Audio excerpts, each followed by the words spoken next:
Well, hi there, and welcome to this video. Now, you probably clicked on this video because you either really like or really dislike U-joints, and I'm right there with you. I don't really like them myself, but after replacing 2 of them, and now I have another 2 plus 3 to go, I'm sure that I'll get really good at it by the time that I'm done. Now, we're not actually replacing the U-joints on this Jeep Gladiator. Instead, we'll be working on my 1999 Jeep TJ Wrangler. This is a project I've had going on for about a year or so now.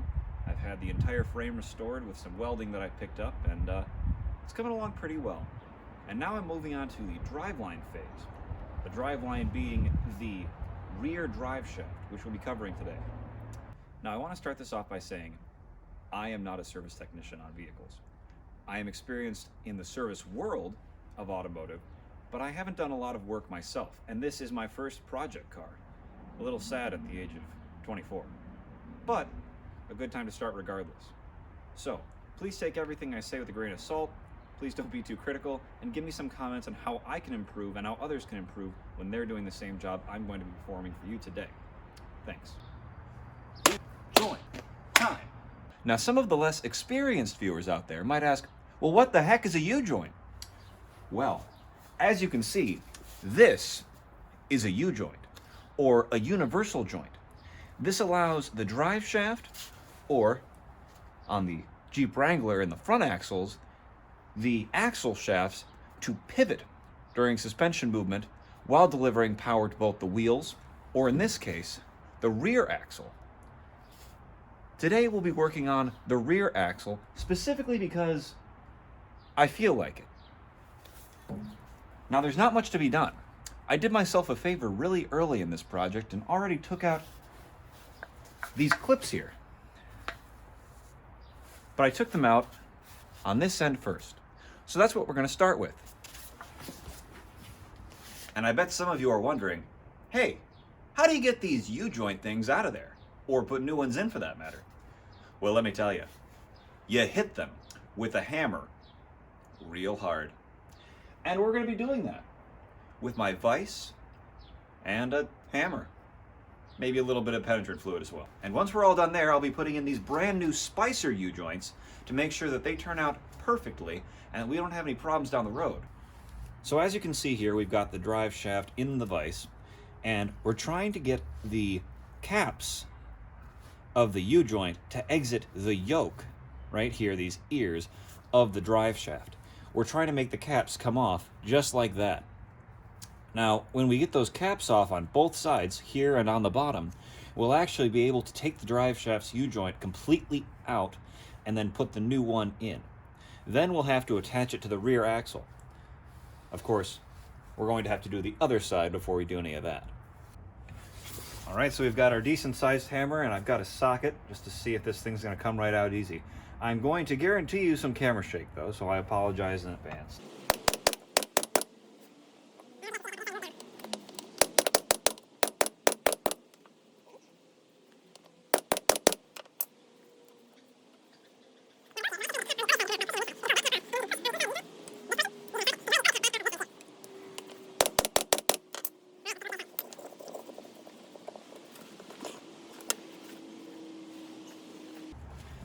Now, this looks to be about as much as this thing's going to come out. We're only seeing about that much out of the top end. And what I can do is grab a pair of channel locks and try and pull this out. It may not be that easy, but we'll see what we can do.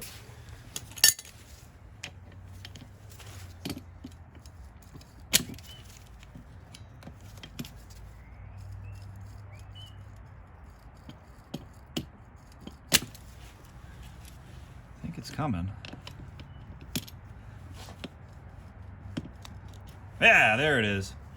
Now, full disclosure, I know that these are locking pliers and not channel locks, but they worked pretty well. And as you might be able to see now, we have this exposed little top part, and we're going to use that to drive the U-joint back through to this side. All right, let's get started on that.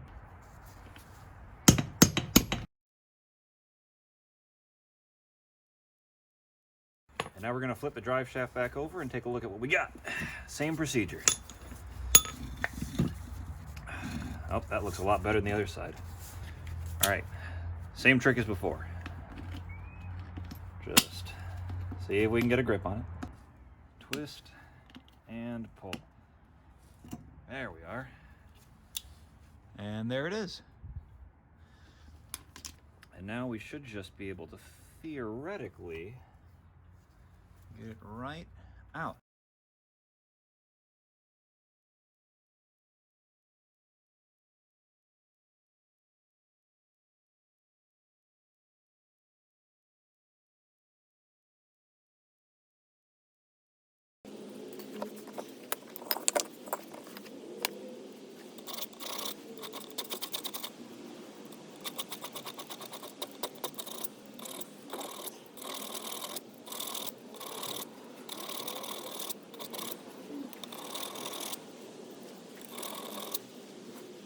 So something I haven't mentioned yet is that there are little clips that go on the inside of this surface. And it might be a little difficult to see, but it's this lip right here between this surface metal and the inside surface metal that allows the U-joint to actually stay inside this profile. These are going to get really dirty over time, and so what we're going to do is we're actually going to go in there with this little screwdriver. I did it on the other side already, but we're going to go in with a little screwdriver and just clean out these clip channels, and you can actually see some of the dirt just coming out. And that'll make sure that we can seat the clip properly and that it won't come out while we're driving, which would be very, very bad. All right, now one more thing I'm gonna do is I'm gonna go at this with some 400 grit sandpaper just to get the inside of these surfaces nice and smooth. Now they're already in pretty good shape and I really don't have to do this. And if you were to do it, you would do it with something more aggressive than 400 maybe, but since it's not bad, I figured you might as well just polish it. So I'm gonna do that really quick.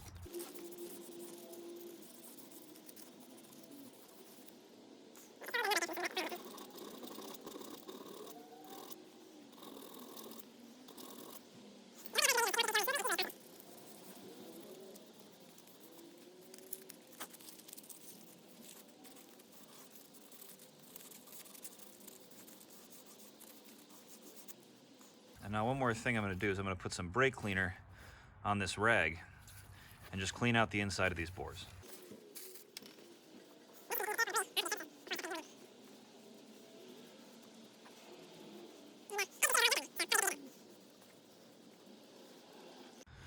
All right, and now the moment that I and maybe you have been waiting for. As Chris Fix says, out with the old and in with the new. Take these both and just put them into place. And now put the cap on here, just lightly. Put the cap on here. And we're going to lightly seat the caps in there. And I'm going to actually go at this top half here with the hammer just to tap it in a bit.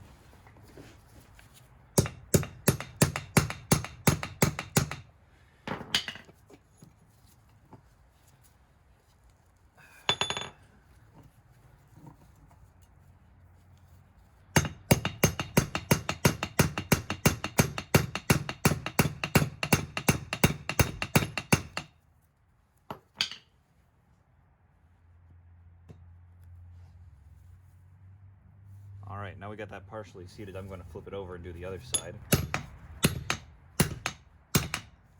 Or not. That went in pretty beautifully, actually.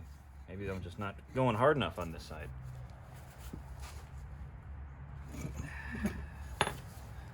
All right. There we are. All right. Now this isn't fully driven in. We need to leave room for those clips, which are going to actually go on the outside of this part. So I'm going to go back to this. And as you can see, we have a little bit of room in there. And if you look really hard, let's see if we can get in there. And if you look, you can see the surface. You can see my screwdriver's getting stuck just there. That's where the clip is going to sit. And I'm going to seat one of these clips, and then I'm going to turn it over and get the other side seated so we can get a clip in there as well.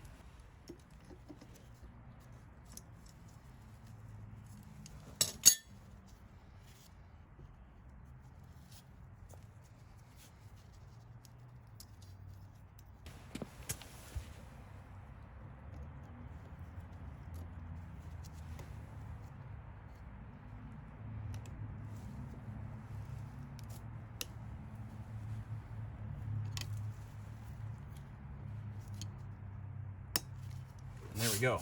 That's seated.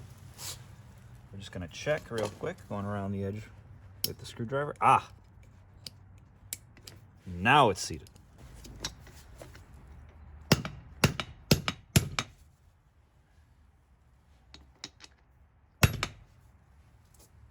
And now we can see that exposed channel again.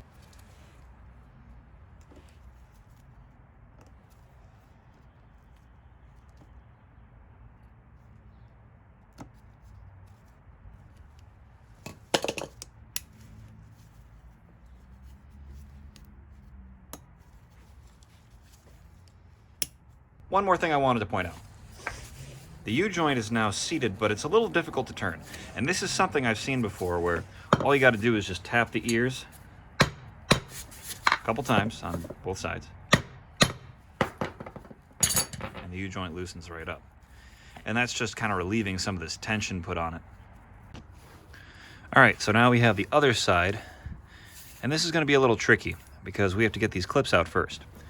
It should be just as easy a process as getting them out as before. We'll see what happens. I'm gonna just pinch these out with my needle nose.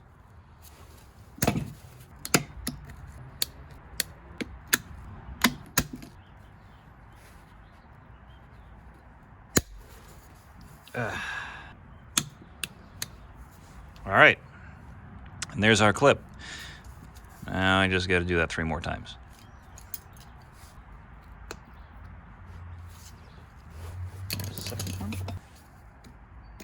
Hey!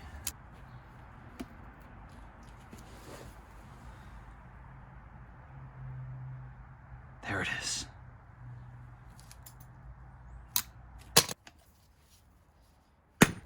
Ah! Please. Yes.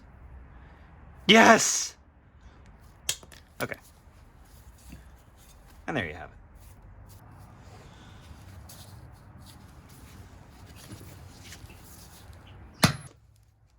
Ah, all right. Now, it's the other one. If you're ever upset and you really need something to just wail on, just take out all your anger, this is the one thing. I have had some bad days become okay days after doing this.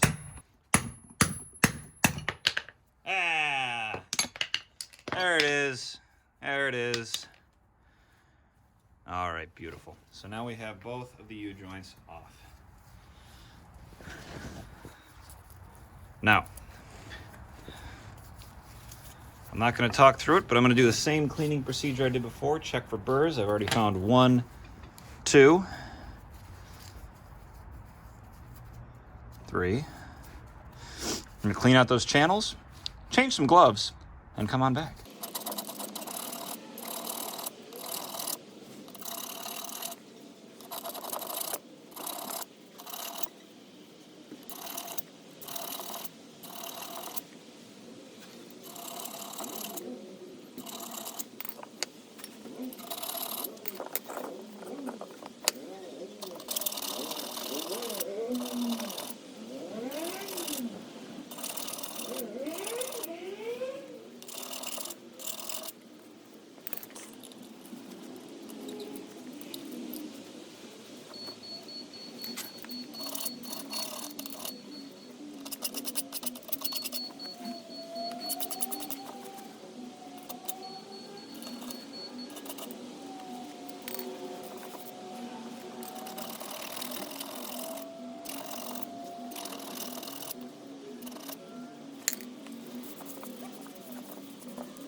All right, there we are.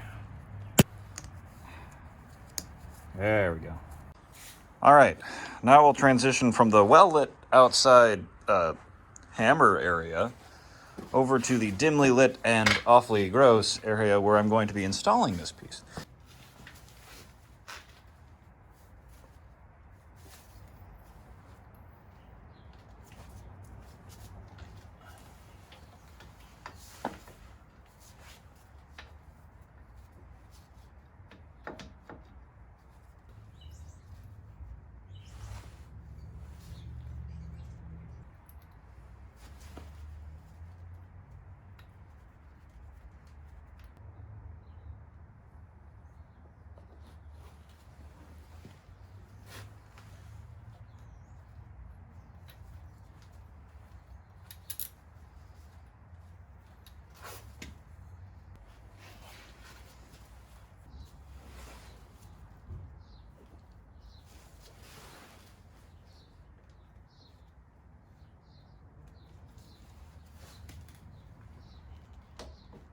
it is.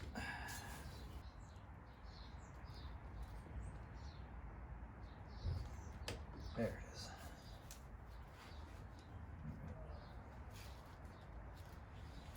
And since it doesn't look like there's any way I'm going to get this in here, I'm just going to take the wrench and tighten it down just a bit.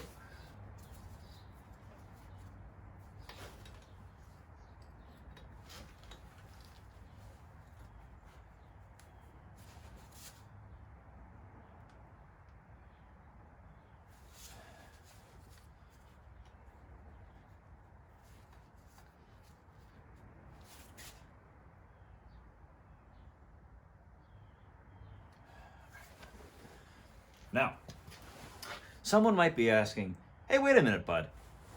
There's a clip here and here, and I can't rotate this without moving the entire vehicle. So let's do that just a little. But as you can see, wait a minute. Hey, bud. What's going on? There's no clip right there. There's actually a little feature built into this part of the axle that's going out to meet the drive shaft, and it's holding it in right there. Now, I didn't even know about that until I found out that I had to replace this, but it's pretty neat, huh? You don't actually need the clip.